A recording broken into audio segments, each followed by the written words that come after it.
বন্ধুরা, আজকে সবাইকে আমি একটু চিকেন বানিয়ে খাওয়াবো, হোলি স্পেশাল।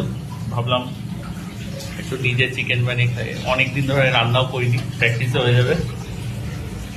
এই যে আলু ভাজছি, আলুগুলো উল্টে দিতে হবে।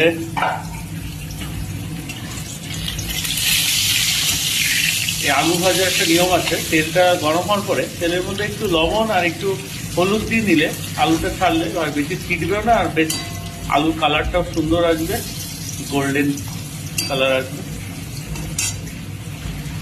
আর এই যে মশলা টসলা এমনি রেডি আছে, সব ফোড়ন টোড়ন যা দিতে হবে সব রেডি করে রেখেছি। অত ভালো রান্না পারি না, তো বানাচ্ছি। বানানোর পরে কেমন হয় আপনাদের সাথে শেয়ার করবো, আপনারা দেখে বলবেন, কমেন্ট করবেন অবশ্যই। ধন্যবাদ। পেঁয়াজটা ভেজে নিই এবার। পেঁয়াজটা আমার মিসেস কেটে দিয়েছে, মিসেস পেঁয়াজ কাটতে খুব ভালোবাসে, সবই কেটে দিয়েছে ও, পেঁয়াজটা ও বেশি ভালো করে, তাই ওকে দিয়ে কাটালাম।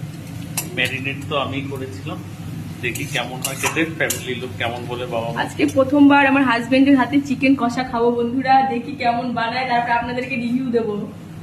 এই পেস্টটা ঢেলে দিতে হবে এবার। এর মধ্যে